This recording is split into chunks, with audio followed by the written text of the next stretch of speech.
देखो बेटा, हम बात कर रहे थे किसके बारे में, पावर के बारे में, ठीक है। तो पावर जो हमें कहा जाता है, मैंने मैंने आपको ये सारी चीजें बताई थी क्या बेटा, कि कंडक्टर, इंसुलेटर, फ्री इलेक्ट्रॉन, ये सारी चीजें हमने बात कर ली थी ना। हाँ सर। हाँ सर। तो थोड़ी सी बात करते हैं पावर की, ठीक है। देखो, यहाँ पर ये सारी चीजें लिखी हैं, है ना। एक्चुअली में होता क्या है बेटा, कि जो हमारा रेसिस्टर होता है ना, उसके अंदर जैसे एक सर्किट बनाता हूँ मैं छोटा सा, ठीक है। देखो, जैसे मान लो कि मैंने ये सर्किट बना दी यहाँ पर, ठीक है। और इसमें मैंने क्या किया बेटा, छोटे छोटे दो वो कर दिए, है ना। देखो, एक यहाँ पर और एक यहाँ पर, ठीक है। यहाँ नीचे क्या कर रहा हूँ मैं, बैटरी लगाऊंगा, ठीक है। और ऊपर क्या है, ठीक है। ये रिप्रेजेंटेशन है बेटा, जो हम 10वीं में शायद पढ़ चुके हैं ना। ये ऐसी बैटरी होती है, 12वीं में भी पढ़ी होगी मुझे लगता है। ये रेसिस्टेंस है आर, ठीक। तो होता क्या है बेटा, कि जब यहाँ रेसिस्टर से, यहाँ से मान लो करंट गया, हम यही मानते हैं कि जो करंट है हमारा वो पॉजिटिव से नेगेटिव फ्लो हो रहा है। इन सब के बारे में हमने बात कर ली थी पिछली क्लास में, है ना। तो मैंने आपको बोला कि ये देखो, ये पोटेंशियल डिफरेंस V, ये रेसिस्टेंस R। तो यहाँ जो करंट होगा I, वो कितना होगा बेटा, जानते हैं क्या हम? V/R होगा करंट। कोई दिक्कत वाली बात है नहीं इसमें, नो है ना। सर। बिल्कुल नहीं, बहुत अच्छे। तो ये हमारा रेसिस्टेंस है, ये V है। अब देखो बेटा, होता क्या है कि पावर की बात जब हम करते हैं, तो पावर है क्या, अगर हम बिल्कुल सिंपल भाषा में बात करें कि पावर क्या है, तो पावर है क्या, work done per unit time. Yes sir. Power क्या है बेटा, work done per unit time. अब जो वर्क डन है यहाँ पर, जो वर्क डन है वो किसकी वजह से हो रहा है, यहाँ पर जो वर्क डन है वो किसकी वजह से हो रहा है, और कैसे हो रहा है, क्यों हो रहा है, इसके बारे में थोड़ी सी बात करता हूँ। तो आप एक चीज सोचो बेटा, कि ये मैंने पोटेंशियल डिफरेंस अप्लाई कर दिया इस रेसिस्टर के क्रॉस, तो पोटेंशियल डिफरेंस अप्लाई करा मैंने, तो क्या होगा, इलेक्ट्रॉन घूम रहा होगा। Yes sir. तो मैं क्या मानता हूं, मैं सोचता हूं कि DQ charge is flowing in time dt। मान लो मैंने बोला कि डीक्यू चार्ज जो है वो फ्लो हो रहा है इन टाइम dt। अब एक चीज सोचो, कि डीक्यू चार्ज अगर फ्लो हो रहा है बेटा, तो वही डीक्यू चार्ज बैटरी से भी फ्लो हो रहा होगा।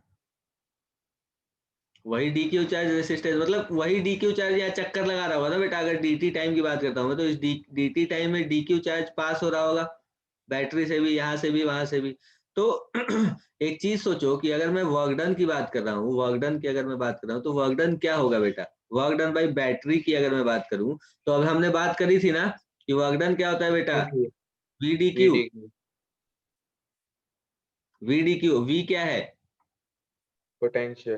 पोटेंशियल। तो यहाँ पर जो हम कर रहे हैं, कि एक पोटेंशियल डिफरेंस अप्लाई करा हमने, तो इस पोटेंशियल डिफरेंस की वजह से वर्क हो रहा है। बोलो, यहाँ पर जो वर्क हो रहा है वो इस पोटेंशियल डिफरेंस की वजह से वर्क हो रहा है ना बेटा। Yes sir. हमने बोला कि जो वर्क होता है वो इन्फिनिटी से यहाँ तक, किसी पॉइंट P तक लाने में जो वर्क होता है, उसे हम अब P पॉइंट का पोटेंशियल कहते हैं। तो यहाँ का पोटेंशियल हमने जीरो माना ना, इन्फिनिटी का।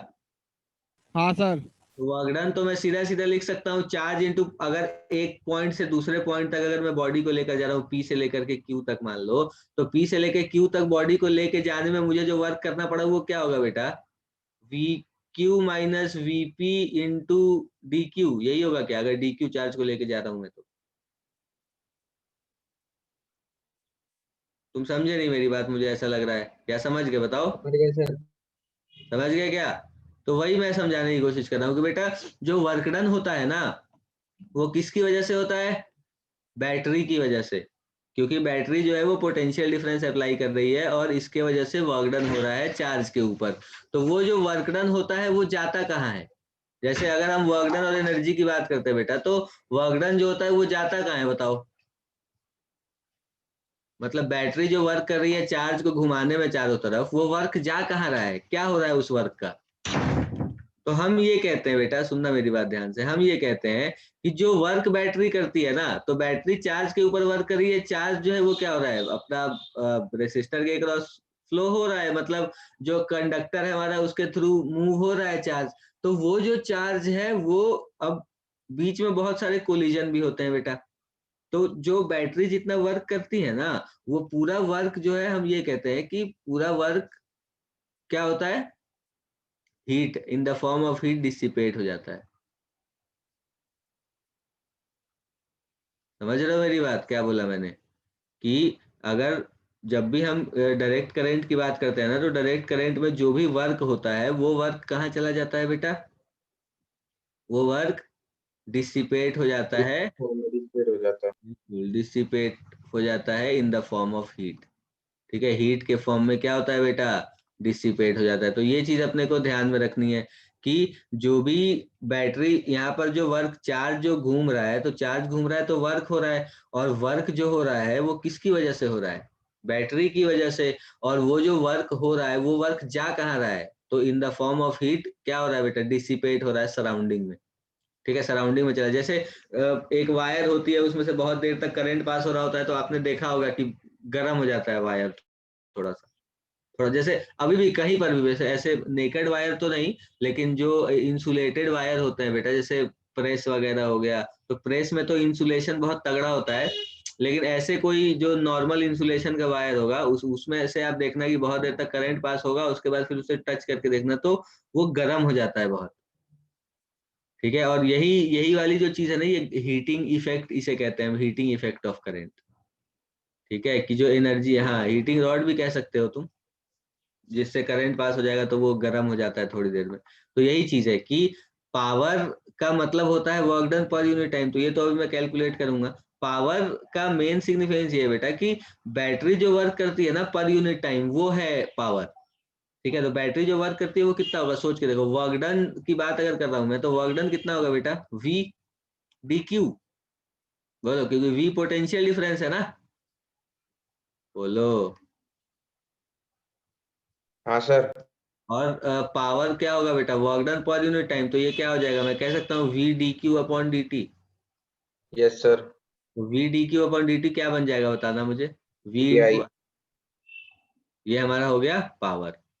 ठीक है, तो पावर जो डिसिपेट होता है वो यहाँ रेसिस्टर के थ्रू होता है, और वो इतना होता है वी इंटू आई। ठीक है, और बाकी की सारी चीजें यहाँ पर लिख रखी हैं। अब एनर्जी वगैरह की भी बात लिखी हुई है ना?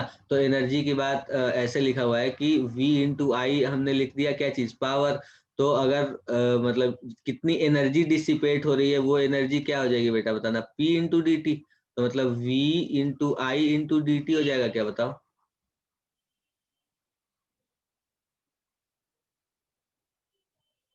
बोलो। वी डी के हाँ ये सर। पावर, पावर हमारे पास V इंटू आई है। अब पी डी टी एनर्जी जो होगी, वर्क डन जितनी होगी उतनी एनर्जी डिसिपेट होगी ना बेटा। तो वो एनर्जी जो V इंटू आई इंटू डी टी। तो अब ये डी टी जो होता है, इसे हम क्या कहते हैं? बड़ा टाइम इंटरवल ले लेते हैं। तो जो एनर्जी डिसिपेटेड होती है वो क्या लिख लेते हैं हम बेटा? V इंटू आई इंटू टी। ठीक है, तो इसका इसे हम कहते हैं हीटिंग। कि ये जो एनर्जी है ये in the form of heat dissipate हो रही है सराउंडिंग में। तो हीट को हम क्या लिखते हैं? V इंटू आई इंटू टी। अब इसे थोड़ा सा बदल भी लेते हैं, है ना? क्या कर लेते हैं बेटा? V को आई आर पुट कर लेते हैं, तो जो H हो जाता है हमारा, वो क्या होता है? आई स्क्वायर आर टी।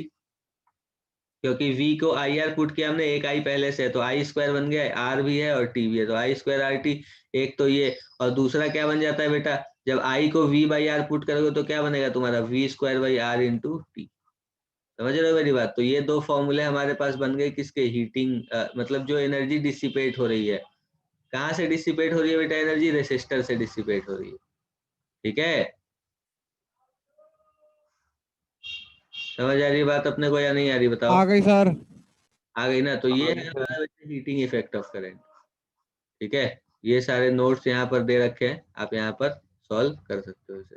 देखो, ये एक सवाल है बेटा, करके बताओ, चलो जल्दी से, जल्दी से कर दो।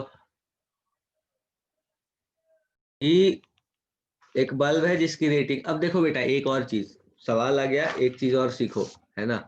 वो सीखने के लिए अपने को क्या कहता है कि बल्ब की रेटिंग और दे रखा है। ठीक है, 100 वाट 220 वोल्ट। तो इस रेटिंग से हम क्या कर सकते हैं? रेटिंग में क्या है बेटा? पावर है ना ये।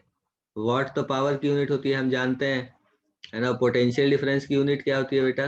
वोल्ट। तो पोटेंशियल डिफरेंस कितना दे रखा है अपने को? 220 वोल्ट। अब मान लो हमसे क्या कह रहा है कि रेसिस्टेंस बताओ यार, फिलामेंट का। तो रेसिस्टेंस क्या होता है बेटा?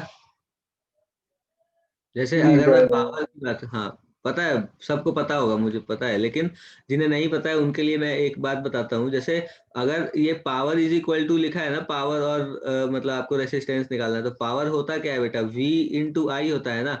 तो आप I को क्या लिख सकते हो, V अपॉन आर। तो पावर हमारा क्या बन गया, V स्क्वायर बाई आर। तो यहाँ से रेसिस्टेंस क्या बन गया बताओ, V स्क्वायर बाई पी। तो रेसिस्टेंस की वैल्यू कितनी हो जाएगी बताओ, V स्क्वायर का मतलब 220 का स्क्वायर। तो 220 into 220 divided by P. P कितना बेटा, 100। बोलो।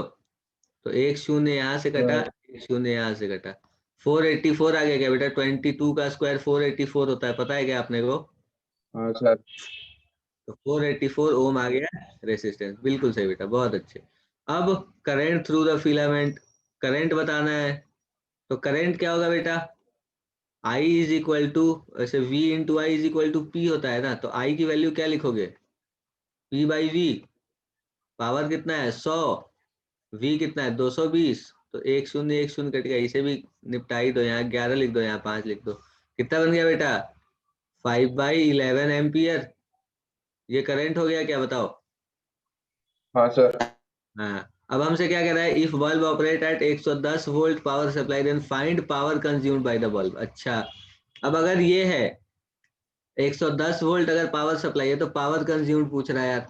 तो पावर कंज्यूम्ड हम कैसे लिखेंगे बेटा, देखो हमें क्या पता है इस बार, पावर जो है होता है हमारा वो V इंटू आई होता है ना, हमें V पता है, तो मैं I को भी V के टर्म्स में लिख देता हूँ। क्या लिखूंगा बताओ, V स्क्वायर बाई आर लिखूंगा ना, I को V बाई आर लिखूंगा। तो पावर हमारा कितना हो जाएगा, देखो 110 का स्क्वायर, 110 का स्क्वायर कितना होगा बेटा, 11 71। इंटू 11 इंटू 100, ऐसा लिख लेते हैं। और रेसिस्टेंस कितना है 484, अभी निकाला हमने थोड़ी देर पहले। तो ये 11 और 11 से कट के ये कितना बनेगा बेटा बताओ, मतलब ये एक्चुअल में 484 है क्या, 22 इंटू 22 है क्या बताओ मुझे, 22 इंटू 22 है ना बेटा। तो 11 से एक को काट दो सर। दो, फिर एक को 11 से काट दो, और ये हो गया 4, तो 4 को यहाँ 100 से काट दो 25, पावर कितना हो गया बताओ, 25 वाट। ठीक है, हाँ सर। ओके। अब थोड़ी सी बात करते हैं बेटा बैटरी और सेल के बारे में। देखो आप ये सब जानते हो, ये जो यहाँ पर लिया हुआ है ये जानते हो आप। अब इसमें यहाँ पर अपने को जो भी चीजें लिखी हैं इन सब के बारे में हम करेंगे बात। वैसे बैटरी और सेल में डिफरेंस आपको पता होगा बेटा, कॉम्बिनेशन ऑफ सेल जो होती है वो बैटरी होती है ना। इसमें लिखा हुआ है जो भी आपके टाइप ऑफ सेल वगैरह है वो सब लिखा है, ठीक है। देखो अब यहाँ पे बात करते हैं बेटा ईएमएफ के बारे में। देखो ये बैटरी जो है ना, बैटरी और इंटरनल रेसिस्टेंस के बारे में मेनली यहाँ पर बात करी गई है ना। तो ये मुझे लगता है कि आपको पता होगा, अगर नहीं पता हो तो थोड़ा सा देख लो एक बार। थोड़ी सी बात करता हूँ मैं कि बैटरी क्या होता है, बैटरी और उसकी इंटरनल रेसिस्टेंस। अब जैसे मान लो बेटा कि हमारे पास ये ऐसा कुछ है, एक क्या है ये, कंटेनर, ठीक है। और इस कंटेनर में मान लो मैंने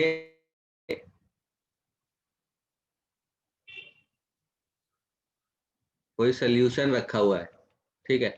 और इसमें दो डंडे बनाए मैंने बेटा, देखो, ठीक है। एक हमारा कैथोड होगा और दूसरा क्या होगा, एनोड होगा। बोलो, एक क्या होगा बेटा, कैथोड होगा और दूसरा क्या होगा, एनोड। एनोड होगा। होगा या नहीं बताओ, देखो, होगा सर, होगा। बिल्कुल होगा। और यहाँ पर ये क्या है बेटा, ये कोई सोल्यूशन है ना, आयनिक वगैरह सोल्यूशन। तो होता क्या है बैटरी में कि ऐसे ही आपने केमिस्ट्री में भी पढ़ा होगा बेटा कि बैटरी जो होती है वो ऐसी होती है, ठीक है। तो ये दोनों टर्मिनल होते हैं। अब एक मान लो मैंने कह दिया कि ये नेगेटिव टर्मिनल है और ये हमारा पॉजिटिव टर्मिनल। तो बैटरी के जो टर्मिनल्स होते हैं वो ऐसे ही होते हैं, है ना। एक नेगेटिव टर्मिनल होता है, एक पॉजिटिव टर्मिनल होता है। और हम क्या करते हैं बेटा, इन दोनों के बीच में कुछ पोटेंशियल डिफरेंस होगा, मतलब ये नेगेटिव टर्मिनल ये पॉजिटिव टर्मिनल, तो इन दोनों के बीच में कुछ पोटेंशियल डिफरेंस होगा ना बेटा। तो होता ये है कि जब इन दोनों ये जो दोनों टर्मिनल है बेटा, इनके क्रॉस जब हम ये अप्लाई करते हैं, कोई भी रेसिस्टेंस जब हम रखते हैं, ऐसे कुछ मान लो हमने कनेक्ट कर दिया एक रेसिस्टेंस, आर कह देता हूं मैं, तो इन दोनों के बीच में पोटेंशियल डिफरेंस वी होती है, ठीक है, मान लो मैंने कह दिया कि ये जो दोनों हमारे कैथोड और एनोड हैं, ये कैथोड और ये एनोड ना बेटा, क्योंकि पता है अपने को कैथोड नेगेटिवली चार्ज होता है, एनोड पॉजिटिवली चार्ज होता है ना। तो कैथोड और एनोड के बीच का जो पोटेंशियल डिफरेंस होता है ना, ये यहाँ पर आ रही होती है। ठीक है, ये पोटेंशियल डिफरेंस। अब ये भी होता है बेटा कि यहाँ पर तो आयंस हैं, बहुत सारे पॉजिटिव आयंस हैं, बहुत सारे नेगेटिव आयंस हैं या नहीं बताओ? पॉजिटिव आयंस भी हैं, नेगेटिव आयंस भी हैं, बहुत सारे, क्योंकि हमने ये आयनिक सोल्यूशन रखा ना बेटा यहाँ पे। तो बहुत सारे पॉजिटिव आयन भी हैं, बहुत सारे नेगेटिव आयन भी हैं। तो ये जो पॉजिटिव और नेगेटिव आयन है बेटा, ये क्या करते होंगे, जो चार्ज यहाँ, अगर मान लो कि एक यहाँ से नेगेटिव पॉजिटिव चार्ज निकला और यहाँ पहुंचने के लिए यहाँ से एक पॉजिटिव चार्ज निकला और वो यहाँ जा रहा है मान लो, तो यहाँ से वहां तक जाने में पॉजिटिव चार्ज को थोड़ा रेसिस्टेंस का सामना तो करना पड़ेगा, सोचो आप, क्योंकि यहाँ पे और भी बहुत सारे चार्जेस हैं। बोलो, थोड़ी रुकावट का सामना तो करना पड़ेगा। यस अगर सर, कोई करना चार्ज पड़ेगा। पार्टिकल यहाँ से वहां जा रहा है, अगर मान लो हाँ कोई सर। पॉजिटिव चार्ज पार्टिकल इस जगह से इस जगह जाए, तो उसे थोड़ी रुकावट का सामना तो करना पड़ेगा। तो ये जो रुकावट यहाँ बैटरी के अंदर जो रुकावट होती है ना बेटा, इसे हम कहते हैं internal resistance of the battery. ठीक है, मतलब एक्चुअल में जो, जैसे हम बात करते थे बेटा कि जो हमारा कंडक्टर होता था, जैसे देखो ये मान लो कंडक्टर होता था हमारा। ठीक है, तो ये जो कंडक्टर है, इस कंडक्टर से अगर कोई भी इलेक्ट्रॉन फ्लो हो रहा है, या फिर ऐसे इलेक्ट्रॉन ही फ्लो होता है वैसे तो अगर कोई भी इलेक्ट्रॉन फ्लो हो रहा है, तो क्या इसे रुकावट का सामना करना पड़ता था बेटा एक जगह से दूसरी जगह जाने के लिए? तो ये रुकावट का सामना किस वजह से करना पड़ता था? एक तो कोलिजन हो रहे हैं बहुत सारे, ठीक है, कि अगर रास्ते में कोई इलेक्ट्रॉन आ गया वो उसकी वजह से, या फिर ये भी हो सकता है कई बार रिपल्शन भी होता है इलेक्ट्रॉन्स की वजह से, और जो न्यूक्लियस वगैरह है उसकी वजह से अट्रैक्शन भी होता है। फोर्स तो लगता ही है बेटा, इलेक्ट्रोस्टैटिक फोर्स, भले डिस्टेंस वगैरह जो भी है, पर थोड़ा बहुत तो लग ही रहा है फोर्स।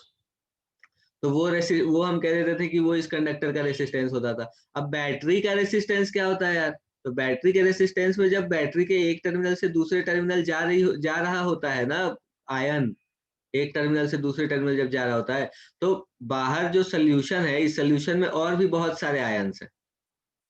समझ रहे हो मेरी बात? ये जो सोल्यूशन है बेटा, इसमें और भी बहुत सारे क्या हैं, आयंस हैं। तो ये जो आयंस होते हैं, ये क्या करते हैं, ये आयंस जो यहाँ से वहां जा रहा है, मतलब मान लो कि एक मैंने चार्ज बनाया जो पॉजिटिव से नेगेटिव जा रहा है, इस चार्ज की बात करो, तो ये चार्ज जो जा रहा है बेटा, तो इसमें पॉजिटिव जो होगा वो क्या, इसे रिपेल कर रहा होगा, तो इसे रुकावट महसूस होगी, है ना। अब इधर का जो नेगेटिव है ये भी अट्रैक्ट कर रहा होगा, तो इससे भी रुकावट। तो मतलब इस टर्मिनल से, उस पॉजिटिव टर्मिनल से नेगेटिव टर्मिनल जाने में चार्ज पार्टिकल को जो रुकावट महसूस होती है ना, उसे हम क्या कहते हैं, इंटरनल रेसिस्टेंस कहते हैं। किसकी? बैटरी की। ठीक है, ये इंटरनल रेसिस्टेंस कहते हैं बैटरी की। और बैटरी का बस यही काम है बेटा कि वो दो टर्मिनल के बीच में पोटेंशियल डिफरेंस हमें प्रोवाइड करता है। समझ आई बात या नहीं आई बताओ? आ गई सर। आ गई बात समझ में, बहुत अच्छी बात है। अब देखो इलेक्ट्रोमोटिव फोर्स वगैरह की बात करी गई है। अब देखो इलेक्ट्रोमोटिव फोर्स क्या होता है, जैसे यही वाला फोटो देखते हैं बेटा, देखो इलेक्ट्रोमोटिव फोर्स जो होता है ना, ईएमएफ जिसे हम कहते हैं, जैसे मान लो मैंने तुम्हें बोला कि ईएमएफ ऑफ द सेल, मैंने बोला EMF of the cell is 10 volt, मान लो मैंने तुम्हें बोला कि जो सेल है हमारा, उसका जो ईएमएफ है वो 10 वोल्ट है। तो इससे तुम क्या समझोगे बेटा, इसका क्या मतलब हुआ कि EMF of the cell is 10 volt का क्या मतलब हुआ बेटा, कि इसका मतलब यह है कि जो सेल के जो दो टर्मिनल है ना, सेल के जो दो टर्मिनल हैं, ये 10 वोल्ट का पोटेंशियल डिफरेंस अप्लाई कर सकते हैं, 10 वोल्ट का पोटेंशियल डिफरेंस प्रोवाइड कर सकते हैं हमें। ठीक है, अगर मैंने कहा कि कोई सेल है जिसका ईएमएफ 10 वोल्ट है, तो मैं ये कहूंगा कि ये जो सेल है ये क्या कर रहा है बेटा, इस सेल के जो दोनों टर्मिनल है पॉजिटिव और नेगेटिव, ये दोनों क्या कर रहे हैं, 10 वोल्ट का पोटेंशियल डिफरेंस प्रोवाइड कर रहे हैं बाहर। लेकिन अब होता ये है कि इन दोनों टर्मिनल्स के बीच में यहाँ पर एक इंटरनल रेसिस्टेंस भी आ जाता है। मतलब आप ऐसा सोचो कि मैं एक फोटो बनाता हूँ बेटा, ठीक है, बिल्कुल जनरल सा एक फोटो बनाता हूँ, मैं आपको बताता हूँ कि देखो, जैसे मान लो कि मेरे पास ये एक सर्किट है, ऐसा सोचो आप। ठीक है, हाँ बिल्कुल बिल्कुल आदि बेटा, बिल्कुल सही, बिल्कुल ऐसा ही होता है, आई इंटू आर प्लस आर, बिल्कुल सही कह रहे हो तुम। देखो देखो यहाँ पर मैंने एक रेसिस्टेंस बनाया बेटा, जो कह रहा हूँ कि आर रेसिस्टेंस है, ठीक है। यहाँ पर मैंने एक बैटरी बना दी, ठीक है, जिसका हमको कहा कि ईएमएफ ई है और इंटरनल रेसिस्टेंस आर है। ईएमएफ जो है वो कितनी है बेटा, ई है, और इंटरनल रेसिस्टेंस कितनी, आर है। तो इस आर को जो पोटेंशियल डिफरेंस मिलेगा वो कितना मिलेगा, ई मिलेगा या ई से कम मिलेगा, सोच के बताओ। सर ई से कम मिलेगा। ई से कम मिलेगा। क्यों मिलेगा ई से कम बेटा, क्योंकि सर बीच थोड़ा, में इसकी तार की भी रेजिस्टेंस होगी, स्लोली बिल्कुल बिल्कुल, होगी। तार की रेसिस्टेंस तो हम नेग्लेक्ट कर रहे हैं बेटा, तार की तो मान लो रेसिस्टेंस 0 है। बैटरी का रेसिस्टेंस है इस बार। ओके मैंने यहाँ ई और आर लिखा ना, तो यहाँ पर बैटरी जो है, ये बैटरी का भी रेसिस्टेंस है, और थोड़ा पोटेंशियल ड्रॉप बैटरी के खुद के अंदर ही हो जाता ओके सर। है ना। ये बात कहते हैं हम कि अगर मान लो बैटरी के दोनों जो टर्मिनल है वो ईएमएफ प्रोवाइड कर रहे हैं, स्मॉल ई, है ना, और इनका इंटरनल रेसिस्टेंस है आर, तो मान लो कि इसे पता है, इसे हम सॉल्व ऐसे कर सकते हैं कि हम ये कर लेते हैं बेटा, ये जो हमारी सर्किट है ना, इसे हम थोड़ा अलग बना लेते हैं। पता है कैसे, देखो, इसे हम थोड़ा अच्छा बना लेते हैं इस तरह से कि मान लो कि हमने यहाँ पर सर्किट बना ली, और जो बैटरी है हमारा उसे हमने क्या करा बेटा, ऐसे ही रखा यहाँ पर, और यहाँ एक इंटरनल रेसिस्टेंस बना लेंगे, और यहाँ जो अपना रेसिस्टेंस है वो है ही पहले से, ठीक है।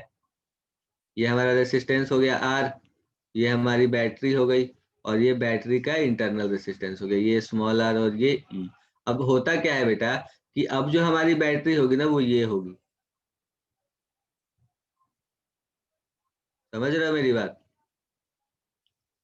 तो ई जो है वो क्या है, इलेक्ट्रोमोटिव फोर्स है, जो कौन प्रोवाइड कर रहा है बेटा, बैटरी। अब लेकिन बैटरी की जो इंटरनल रेसिस्टेंस है उसके खुद की वजह से पोटेंशियल का ड्रॉप भी तो होगा। तो मान लो कि मैं ये कह देता हूँ कि इस सर्किट में आई करंट है, ठीक है, तो आई की वैल्यू आप क्या लिखोगे बेटा, E upon R plus R, E upon R plus R. तो जो ई की वैल्यू होगी वो कितनी होगी बताओ, आई इंटू आर प्लस आर होगी। कोई दिक्कत वाली बात नहीं है ये। अच्छा, अब इस आर के अक्रॉस कितना पोटेंशियल डिफरेंस होगा बेटा, क्या आप बता सकते हो, आई इंटू आर, बोलो। ये क्या जो सर? दोनों टर्मिनल है इसके अक्रॉस कितना पोटेंशियल डिफरेंस आई होगा, आर। इंटू आर, बिल्कुल। तो वो आई इंटू आर में कैसे निकालूं, यहाँ से निकाल सकता हूँ क्या, देखो कैसे, ई इज इक्वल टू हमारा हो जाएगा I R plus I R. तो आई आर की वैल्यू कितनी हो जाएगी बेटा, ई माइनस आई आर। और यही जो ई माइनस आई आर है ना, इसे पता है हम क्या कहते हैं, इसे हम कहते हैं कि ये पोटेंशियल डिफरेंस है बैटरी के दोनों टर्मिनल के क्रॉस। Okay sir. ठीक है, ये चीज बेटा थोड़ी ध्यान में रखने वाली है हमारे, कि जो ई है वो I R plus I R है। अब सोचो कि थोड़ा पोटेंशियल ड्रॉप इस आर के क्रॉस हो रहा है, तो इस आर के क्रॉस कितना पोटेंशियल ड्रॉप हो रहा है बेटा, आई आर हो रहा है क्या, इस आर के अक्रॉस कितना पोटेंशियल ड्रॉप हो रहा है, आई आर। और हाँ सर। ये जो बैटरी है इसके अक्रॉस कितना पोटेंशियल डिफरेंस है, ई। आई आर यहाँ ड्रॉप हो गया, तो अब इन दोनों टर्मिनल के बीच में कितना पोटेंशियल डिफरेंस हो जाएगा बेटा, ई माइनस आई आर। समझ रहे हो मेरी बात। हाँ सर। तो ये एक जरूरी चीज है बेटा जो हमारे ध्यान में होनी चाहिए, ठीक है। ई माइनस आई आर होती है एक बैटरी, अगर आप ले लोगे तो इसके दोनों टर्मिनल के क्रॉस पोटेंशियल, ठीक है। अगर इंटरनल रेसिस्टेंस है बैटरी के पास तो, अगर नहीं है तो फिर सिचुएशन अलग होगी। फिर जैसे सिंपली आप सॉल्व करते हो वैसे ही सॉल्व करोगे, ठीक है, कि ई है यहाँ आर है, तो करंट कितना होगा, ई बाई आर। समझ रहे हो मेरी बात या नहीं, बताओ। ये हाँ जी बात सर। ये बात समझ आ गई अपने को, सबको समझ आ गई, कोई दिक्कत वाली बात नहीं है इसमें। बाकी यहाँ पर ये थियोरेटिकल चीज है बेटा, ये पढ़ लेना एक बार, ठीक है, कुछ है ओके नहीं सर। खास। ओके, अब देखो इसने क्या लिखा है, यहाँ पर कुछ केसेस बनाए हैं बेटा इसने। जैसे देखो, बैटरी का रिप्रेजेंटेशन जब जब ऐसी बनी होगी तो ये क्या होगा बेटा, देखो हाईयर टर्मिनल है, ये लोअर टर्मिनल है, मतलब जो हाई पोटेंशियल का टर्मिनल होता है वो ये है, ये लोअर पोटेंशियल का टर्मिनल है। और अपने को इसने क्या बोल दिया, नॉन आइडियल सेल देखो ऐसा होता है जैसा मैंने यहाँ पर बनाया, नॉन आइडियल सेल ऐसा होता है, ठीक है, कि थोड़ा पोटेंशियल ड्रॉप कहाँ होगा बेटा, बैटरी के अंदर। अब देखो बैटरी सोर्स देखो, वही सारी चीजें यहाँ लिखी है, ये टर्मिनल वोल्टेज कहते हैं हम, ये वाला जो ई माइनस आई आर जो मैंने लिखा है इन दोनों के बीच में, ये टर्मिनल वोल्टेज कहते हैं इसे, ठीक है। और ई जो होता है बैटरी के दोनों टर्मिनल के बीच में जो पोटेंशियल डिफरेंस होता है उसे हम क्या कहते हैं बेटा, ईएमएफ। क्या कहते हैं, ईएमएफ कहते हैं, ईएमएफ। ईएमएफ का फुल फॉर्म पता है बेटा आपने को, इलेक्ट्रोमोटिव फोर्स। ठीक है, तो बैटरी के दोनों टर्मिनल के बीच में जो पोटेंशियल डिफरेंस होता है ना वो ईएमएफ होता है। ठीक, अब हो सकता है कि ये ईएमएफ टर्मिनल वोल्टेज के बराबर हो। टर्मिनल वोल्टेज क्या होता है बेटा, कि इन दोनों टर्मिनल के बीच में जो वोल्टेज हो, जो पोटेंशियल डिफरेंस हो, वही तो होगा टर्मिनल वोल्टेज। तो बैटरी का जो ईएमएफ है और जो इस बैटरी का जो टर्मिनल वोल्टेज है, ये दोनों सेम भी हो सकते हैं और अलग अलग भी हो सकते हैं। कौन से केस में सेम होंगे बेटा, जब हम कहेंगे कि बैटरी कैसी है, आइडियल है, तो आइडियल बैटरी का इंटरनल रेसिस्टेंस क्या होगा बेटा, 0, है ना। बिल्कुल, आइडियल बैटरी का इंटरनल रेजिस्टेंस क्या होगा, 0। तो आइडियल बैटरी के लिए हम कह देंगे कि टर्मिनल वोल्टेज और ईएमएफ जो होगा वो क्या होगा बेटा, सेम होगा। ठीक है, आइडियल बैटरी के लिए। और वही नॉन आइडियल बैटरी के लिए क्या होगा, तो नॉन आइडियल बैटरी के लिए इन दोनों पॉइंट के बीच का जो पोटेंशियल डिफरेंस होगा वो क्या होगा, वो टर्मिनल वोल्टेज होगा। और बैटरी का जो ईएमएफ होगा वो ईएमएफ होगा। बैटरी जो पोटेंशियल डिफरेंस प्रोवाइड कर रही है वो ईएमएफ होगा, लेकिन एक्चुअल में अपने को जो मिल रहा है ई माइनस आई आर, वो क्या होगा, टर्मिनल वोल्टेज होगा। अब यहाँ देखो, ठीक है, ये बाकी कुछ खास है नहीं इसमें, ठीक है, ये पढ़ लेना बेटा एक बार बस, और कुछ है नहीं। अब ये एक सवाल है बेटा, ये एक सवाल है, ठीक है। इस सवाल में हमारे बहुत सारे कॉन्सेप्ट क्लियर हो जाएंगे। एक बार सॉल्व करो, अटेम्प्ट करो।